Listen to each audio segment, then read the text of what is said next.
మన ప్రభువును రక్షకుడైన యేసుక్రీస్తు పరిశుద్ధ నామం నందున ప్రియదేవుని సంగమ ప్రియదేవుని బిడ్డలారా, మరో ఉదయకాల సమయం దేవుని వాక్యాన్ని ధ్యానించడానికి ముందుగా ప్రార్థన చేసుకున్నాం. ప్రార్థన. కృపగల తండ్రి, దయగల మా ప్రభువా, నీ బంగారు పాదాలకు లెక్కలేని వందనాలు, స్తుతులు, స్తోత్రములు. గతించిన రాత్రి అంతా నీ రేఖల చాటున కాచి కాపాడి సంరక్షించిందేవా, మరో ఉదయకాల సమయం సజీవ లెక్కన చేరి ప్రార్థించుండగా వాక్యమైన దేవుడు వాక్యం ద్వారా నాతో మాతో మాట్లాడి మీరే మహిమ గంత ప్రభావాలు పొందమని యేసునామమున నడుచున్నాం తండ్రి. ఆమేన్. ప్రియదేవుని సంగమ ప్రియదేవుని బిడ్డల నేడుదమ్మకు ఏర్పాటు చేయని దేవాకు భాగము త్రిత్వము తరువాతి 6వ ఆదివారం కొరకు ఏర్పాటు చేయబడిన సువార్త వాక్య భాగము మత్తయి సువార్త 5వ అధ్యాయము 20 నుంచి 26 వచనాల విధంగా రాబడింది. త్రిత్వము తరువాతి 6వ ఆదివారం కొరకు ఏర్పాటు చేయబడిన సువార్త వాక్య భాగము మత్తయి సువార్త 5వ అధ్యాయము 20 నుంచి 26 వచనంలో ఈ విధంగా రాబడినవి.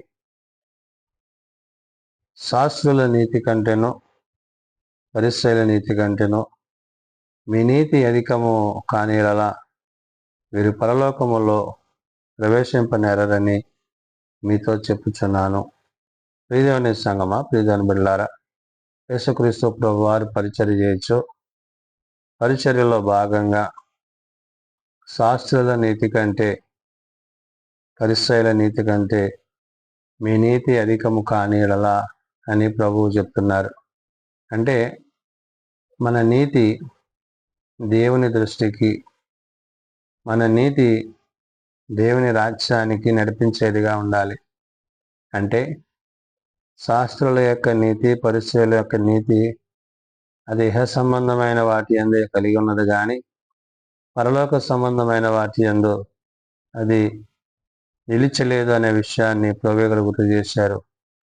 వారు పైకి చెప్పువారుగా ఉన్నారు కానీ వారి జీవన శైలిలో వారి దానిని కొనసాగించేవారుగా లేరు. కాబట్టి వారి ప్రవర్తన, వారి ఆలోచన విధానాలను బట్టి అతి వారిగా మీరు ఉండకుండా ప్రభు చెప్తున్న మాట, శాస్త్రుల నీతి కంటే పరిసయ్యుల నీతి కంటే మీ నీతి అధికముగా ఉండాలి అన్నారు. మన నీతి అధికముగా ఉండాలి అంటే మనము వాక్యమును బట్టి, విశ్వాసమును బట్టి దేవుడు మనకు అనుగ్రహించు ఆ పరలోక సైన్య సమూహపు మాటల యందు మనము జీవించాలి. కాబట్టి ఇక్కడ దేవుని యందు, దేవుని మాటల యందు ప్రభువు సెలవిస్తున్నట్లుగా మనము నీతిని అనుసరించు వారముగా, ఆ నీతిని కొనసాగించేవారుగా ఉండాలి అంటే మీరు పరలోక రాజ్యములో ప్రవేశింప ఆలోచన కలిగి ఉండాలి. దేని యందు మనము నిలిచి ఉంటే దేవుని మాటల చేత, దేవుని ఉద్దేశముల చేత మనము ఇహమందును పరమందును ప్రభుతో జీవించేవారమై ఉంటాము. కాబట్టి ఇక్కడ పరలోక సంబంధమైన విషయాన్ని ప్రభు గుర్తు చేశారు. అంటే ఇహమందుండు మనము పరమందుండు దేవునితో సహవాసం కలిగి ఉండాలంటే మన నీతి అధికము కాబడాలి. అది దేవుని యొద్ద నుండి, ప్రభువు నుండి, పరిశుద్ధాత్మ నుండి, తండ్రి యొక్క ఉద్దేశాన్ని నుండి మనము పొందేదై ఉండాలి. కాబట్టి భక్తుడైన మత్తయి ద్వారా ప్రభు ఈ మాటలను గుర్తు చేస్తూ, నరహత్య చేయవద్దు, నరహత్య చేయువాడు విమర్శకు లోనగునని పూర్వీకులతో చెప్పబడిన మాట మీరు విన్నారు కదా అంటున్నాడు. అంటే నరహత్య అంటే ఇతరులను, మనుష్యులను చంపే రీతిగా మన మాటల్లో, మన ప్రవర్తనలో, మన ఆలోచనలో ఇతరులను గాయపరిచేదిగా ఉండకూడదనే విషయాన్ని ప్రభు ఇక్కడ గుర్తు చేశారు. నరహత్య మరియు కోపము గురించి ప్రభు ఇక్కడ తెలియజేస్తున్నారు. అంటే ఇవి మనలను దేవుని రాజ్యానికి ప్రవేశింపకుండా అడ్డుపడేవి ఉన్నాయి. కాబట్టి ఆయన నీతిని అనుసరించినప్పుడు ఆయన యొక్క రాజ్యములో ప్రవేశించేవారం అంటాము. కాబట్టి ఇక్కడ శాస్త్రుల నీతి కంటే పరిసయ్యుల నీతి కంటే మీ నీతి అధికము కాబడాలి అంటే మనము ఇహ సంబంధమైన వాటి యందు మనస్కరించక దేవుడు మనకు అనుగ్రహించే వాటిని, ఇక్కడ భక్తుడు దేవుని యొక్క సేవలో ఎట్టి రీతిగా ఉండాలో, తాను ఎట్టి రీతిగా ప్రవర్తించాలో, ఇతరులతో ఎటువంటి సంబంధాన్ని కలిగి ఉండాలో గుర్తు చేశారు. అందుకనే నరహత్య చేయవద్దు అనే మాటను గుర్తు చేస్తూ, నరహత్య చేయువాడు విమర్శకు లోనగును అంటున్నాడు. అంటే అతడు చేసే పనిని బట్టి అతడు విమర్శకు లోనవుతాడు కాబట్టి అతడు నీతిని అనుసరించలేడు, దేవుని రాజ్యాన్ని స్వతంత్రించుకోలేడు. కాబట్టి పూర్వీకులతో చెప్పబడిన మాట మీరు విన్నారు కదా అంటారు. అంటే మీ పితరులైన వారి గురించి నేడు మీరు ఎట్టి రీతిగా జీవించాలో, ఏ రీతిగా జీవిస్తే అది మీకు మేలైనదో ఆశీర్వాదకరమైనదో అనే విషయాన్ని ప్రభు అక్కడ భక్తులైన మత్తయి ద్వారా గుర్తు చేస్తూ, నేను మీతో చెప్పినదేమనగా తన సహోదరుని మీద కోపపడు ప్రతివాడు విమర్శకు లోనగును అంటున్నాడు. అంటే సహోదరుని మీద కోపపడుట ప్రభు సెలవిచ్చారు. నిన్నువలని సహోదరుని, నిన్నువలని పొరుగు వారిని నీవు కలిగి ఉండాలి, ప్రేమ కలిగి ఉండాలి. అందు దేవుని చిత్తాన్ని నీవు ఎరిగిన వాడివై ఉండాలి.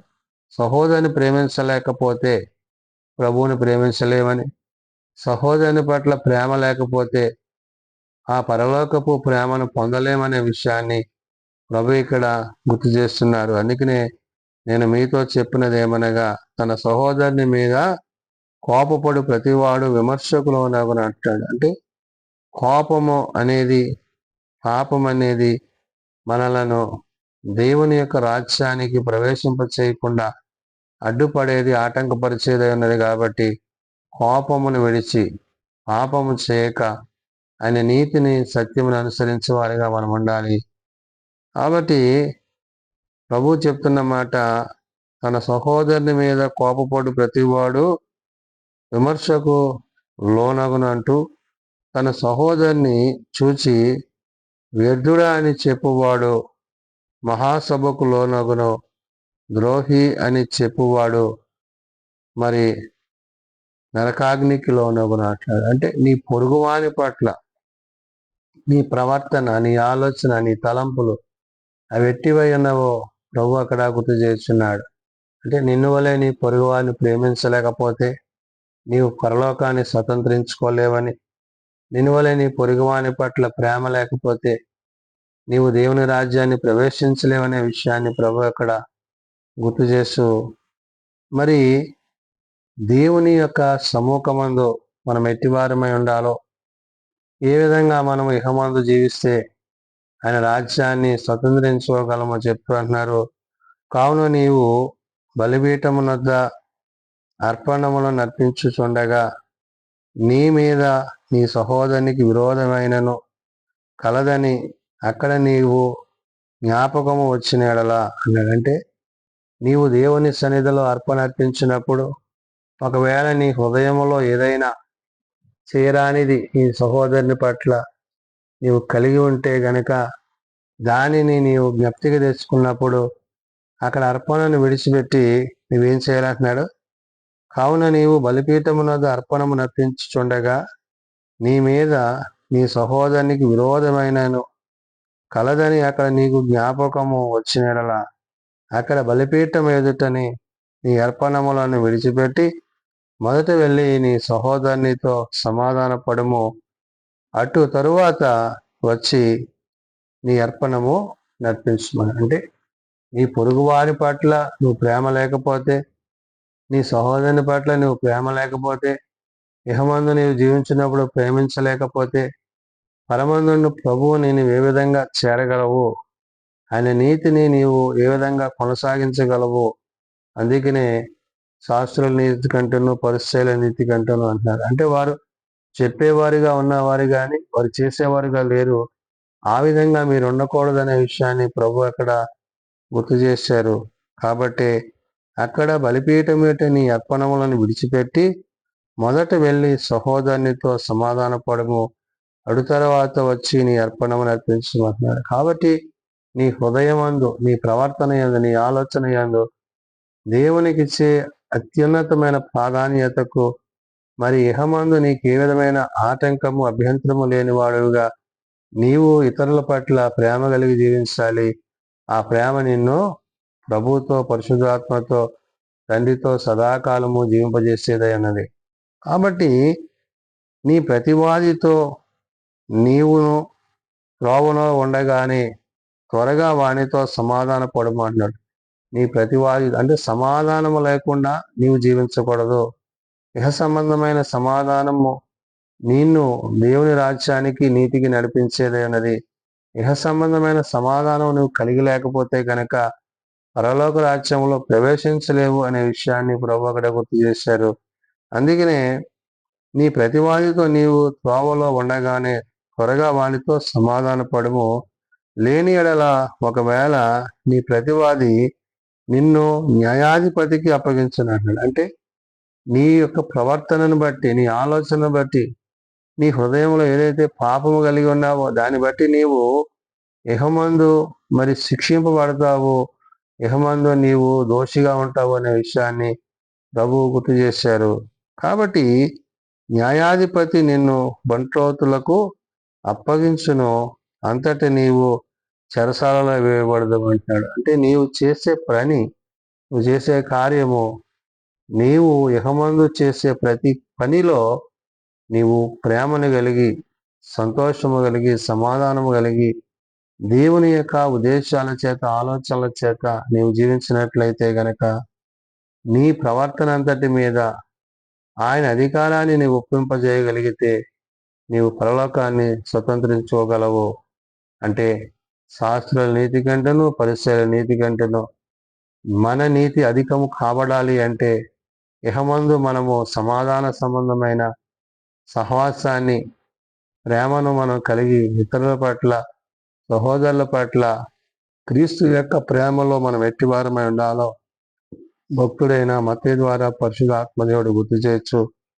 కడపటి కాసు చెల్లించు వరకు అక్కడ నుండి నీవు వెలుపలికి రానేరవని నీతో నిశ్చయముగా చెప్పుచున్నాను అంటున్నాడు. కడపటి కాసు అంటే మొదట నీ అర్పణను చెల్లించే విషయంలో నీకు దేవునికి అడ్డుగా ఉన్న ఆ ప్రతి విధమైన ఇహ సంబంధమైన వాటిని సరి చేసుకోగలిగితే, ఇహమందు నీవు క్రీస్తునందు ప్రేమయందు నిలిచిన వాడవైతే ఆ నీతి నిన్ను రక్షించి నీ నిత్యరాజ్యానికి నడిపించేదన్నది.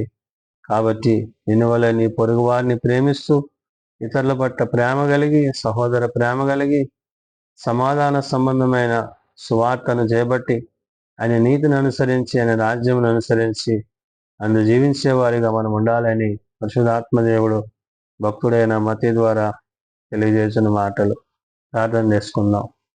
ప్రేమగల తండ్రి, దయగల ప్రభువా, నిజమైన ఆయన నీ నీతిని, నీ రాజ్యాన్ని వెదికేవారిగా, శాస్త్ర నీతి కంటేను పరిశీలన నీతి కంటేను మీ నీతి అధికము కాని ఎడల పరలోకంలో ప్రవేశించలేరని ప్రభువా నీవు సెలవిచ్చి ఉన్నావు. అవును నాయన, మేము మా ప్రవర్తనను సరి చేసుకుని, మా ఆలోచన సరి చేసుకుని, ఇతరుల పట్ల ప్రేమ కలిగి, ఇతరుల పట్ల సఖ్యత కలిగి, ద్వేషమును, కోపమును, అసూయను ఏమాత్రమును కలిగి ఉండక, నరహత్య చేయక, మా హృదయమందును ప్రవర్తన యందును నీ సత్యమును అనుసరించి, నీ వాక్యమును అనుసరించుటకు నీ సహాయం దయచేయండి.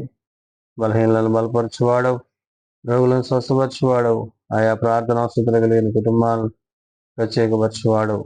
అయా నేడు సమాధి దినాన్న నీ సన్నిధిలో ప్రభువా సమాధాన సంబంధమైన నీ మాటల చేత, నీ వాక్యము చేత ప్రతివారు బలపరచబడి భద్రపరచబడటకు మీ సహాయం దయచేయండి. చిన్న బిడ్డలు, యవనులు, పెద్దలు, వృద్ధులు ప్రతివారిని దీవించండి. ప్రయాణాల్లో ఉన్న బిడ్డలకు మీ సహాయం దయచేయండి. వారి మార్గమంతట్లో క్షేమం దయచేయండి. మేలైనవి, ఉన్నతమైనవి బిడ్డలు కలిగి ఉంటకు నీ సహాయం గ్రహించమని, నీ వాక్య వెలుగులో మమ్మల్ని స్థిరపరిచి బలపరచమని, మేలైన వాటిని కలిగినటకు ఈ సన్నిధి మాపై నుంచమని ఏ సున్నతనాలను ప్రార్థించి వేడుకొంచున్నాం తండ్రి. ఆమేన్. పరలోకమందున మా తండ్రి, నీ నామం పరిశుద్ధపరచబడుగాక, నీ రాజ్యం వచ్చుగాక, నీ చిత్తం పరలోకమందు నెరవేర్చినట్లు భూమి మీద నెరవేరుగాక. మా అనుదిన ఆహారం మాకు దయచేయం. మరలా ప్రార్థన చేసిన వారిని మేము క్షమించిన ప్రకారం మా ప్రార్థన క్షమించాం. శోధంలో తేకాల్సిన దర్శించాం. రాజ్యము, శక్తి, మహిమ నిరంతరము నీవే తండ్రి. ఆమేన్. మన ప్రమతైన దేవుని ప్రేమ, ప్రభువైన యేసుక్రీస్తు కృప, ఆదరణకర్త అయిన పరిశుద్ధాత్మ సహాయము సదా తోడయండి సంరక్షించును గాక. ఆమేన్.